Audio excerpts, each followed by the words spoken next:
Hi అండి, welcome back to Rahmat kitchen. ఈరోజు మిగిలిపోయిన అన్నంతో సూపర్ స్నాక్స్ అండి. చాలా అంటే చాలా టేస్టీగా ఉన్నాయి. సో అస్సలు నమ్మరన్నమాట, మిగిలిపోయిన అన్నంతో మనం ఇంత టేస్టీగా స్నాక్స్ చేసుకోవచ్చని. సో వీడియోలోకి వెళ్ళే ముందుగా నా ఛానల్ని గట్టిగా లైక్ చేయండి, సబ్స్క్రైబ్ చేయండి, మీ ఫ్రెండ్స్ అండ్ ఫ్యామిలీ మెంబర్స్కి షేర్ చేయండి. ఇప్పుడైతే మనం వీడియోలోకి వెళ్ళిపోదాము. మిగిలిపోయిన అన్నంని ఇలా ఒక మిక్సీ జార్లో వేసుకొని కొద్దిగా వాటర్ వేసి దీన్ని మెత్తగా పేస్ట్ లాగా మిక్సీకి వేసుకోవాలి. చూడండి ఇలాగా. సో దీన్ని మనము ఒక బౌల్లోకి తీసేసుకోవాలి. చాలా సింపుల్గా చేసుకోవచ్చండి, అన్ని ఇంట్లో ఉండే వాటితోనే. సో పిల్లలు మనకు బయట కుర్కురేలు అవి ఎక్కువగా తింటుంటారు కదా, సో అలా కాకుండా ఇలా చేసి పెడితే వాళ్ళు చాలా ఇష్టంగా తింటారు. ఇప్పుడు మనం ఇందులో కొద్దిగా ఒక స్పూన్ నుండి శనగపిండి, ఒక స్పూను కార్న్ఫ్లోరు, ఒక స్పూన్ వచ్చేసి బియ్యం పిండి వేసాను. ఇవన్నీ మంచిగా కలిపేసుకోవాలి. మనకు ఇలా పిండి గట్టిగా ఉంటే కొద్దిగా మనం వాటర్ వేసుకుంటూ కలుపుకోవచ్చండి. మరి జారుగా కాకుండా కొంచెం గట్టిగానే కలుపుకోవాలి. ఇందులో కొద్దిగా చిల్లీ ఫ్లేక్స్ వేసాను. ఇప్పుడు మొత్తం మంచిగా మిక్స్ చేసుకోవాలి. చూడండి, మనకు ఈ పిండి అనేది ఎక్కడ ఉండలు లేకుండా మంచిగా కలిసేలాగా కలుపుకోవాలి. అవసరమైతే కొద్దిగా వాటర్ వేసుకుంటూ కలుపుకోవచ్చు.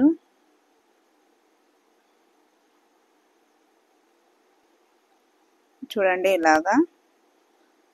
ఇలా అయితే సరిపోతుంది. ఇప్పుడు ఇందులో కొద్దిగా వంట సోడా, కొద్దిగా ఉప్పు, కొద్దిగా కారం వేసుకోవాలి. కారం అనేది మనం రుచికి సరిపడా వేసుకోవాలండి. ఇవి కొంచెం కారంగా ఉంటే బాగుంటాయి. సో అందుకని నేను 2 స్పూన్లు వేసాను. సో ఇది కూడా మంచిగా మిక్స్ అయ్యేలాగా కలుపుకోవాలి. చూడండి ఇలా అయితే సరిపోతుంది. ఇప్పుడు మనం ఇలా పైపింగ్ కవర్ తీసుకోవాలి. సో మనకి ఇంట్లో ఉండే కవర్లైనా సరిపోతాయండి. సో మనం వాటికి కింద రంధ్రం లాగా వేసుకోవచ్చు. సో నేను ఇది ఉంది కదా అని వాడుతున్నాను. ఇప్పుడు మనం ఇందులో వేసుకోవాలి. ఫుల్లుగా వేయకూడదండి, కొద్దిగా తక్కువే వేసుకోవాలి. మనకు అక్కడ చూసారు కదా, మనకి ఏ షేప్ కావాలంటే ఆ షేప్ పెట్టుకోవచ్చు. పక్కన మీకైతే మోడల్స్ కూడా కనపడుతున్నాయి. సో మనం ఇప్పుడు ఒక కడాయి పెట్టుకొని ఆయిల్ వేసుకోవాలి. ఆయిల్ అనేది బాగా హీట్ అవ్వాలండి. ఇది మాత్రం మనము వేడి మీదనే ఇవి వేసుకోవాలి. హై ఫ్లేమ్లోనే పెట్టేనే వేసుకోవచ్చు, తొందరగా వేగిపోతాయి, చాలా టేస్టీగా కూడా ఉంటాయి. చూడండి, మనకైతే కొద్దిగా వేస్తే ఆయిల్ వేడైనట్టు తెలిసిపోయింది కదా.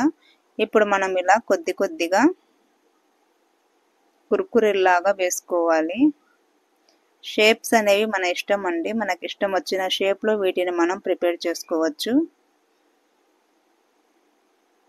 ఆయిల్ అనేది చాలా వేడిగా ఉందండి, సో అందుకని చెప్పేసి ఇలా కష్టంగా వేస్తున్నట్టుగా అనిపిస్తుంది.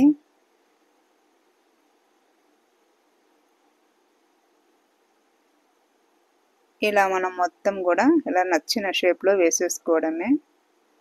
పిల్లలు అస్సలు నమ్మరండి, మనం ఇంట్లో ఇలా మిగిలిపోయిన అన్నంతో ఇంత మంచి స్నాక్ చేసామంటే పిల్లలు అస్సలు నమ్మరు. మనం పిల్లలు అడగంగానే ముందు డబ్బులు తీసి ఇచ్చేస్తాము, వాళ్ళేమో వెళ్ళి కుర్కురేలు తెచ్చుకొని తింటుంటారు, మనమేమో చూస్తూ ఉంటాము. సో అది కరెక్ట్ కాదనమాట. మనం పిల్లలకు ఇంట్లోనే వాళ్ళకు నచ్చిన హెల్తీ ఫుడ్ చేసి పెడితే మనకు కూడా హ్యాపీగా ఉంటుంది, వాళ్ళు కూడా హెల్తీగా ఉంటారు. సో చూడండి, ఇవి మనం ఒకవైపు నుంచి వేస్తుంటేనే మంచిగా వేగిపోతున్నాయి.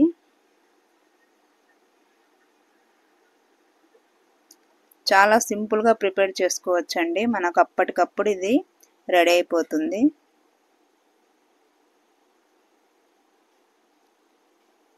మనం ఇలా వేయించుకొని తీసేసుకోవడమే.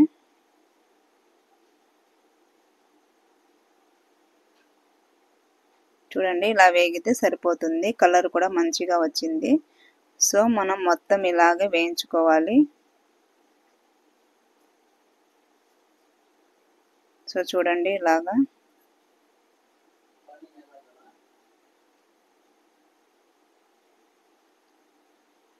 ఇంకొన్ని వేస్తున్నాను. చూడండి అంతే, చాలా సింపుల్గా చాలా టేస్టీగా మనం ఇంట్లోనే అప్పటికప్పుడు ఇలా మిగిలిపోయిన రైస్తో మనము సూపర్ టేస్టీ స్నాక్ అయితే రెడీ చేసుకోవచ్చు. ప్రాసెస్ కూడా చూశారు కదా, చాలా సింపుల్, టేస్ట్ అయితే చాలా బాగుంది. సో అది మీరు ట్రై చేస్తేనే మీకు ఆ టేస్ట్ అనేది అర్థమవుతుంది. సో చూడండి అంతేనండి, మనకు టేస్టీగా స్నాక్స్ అయితే రెడీ అయిపోయాయి.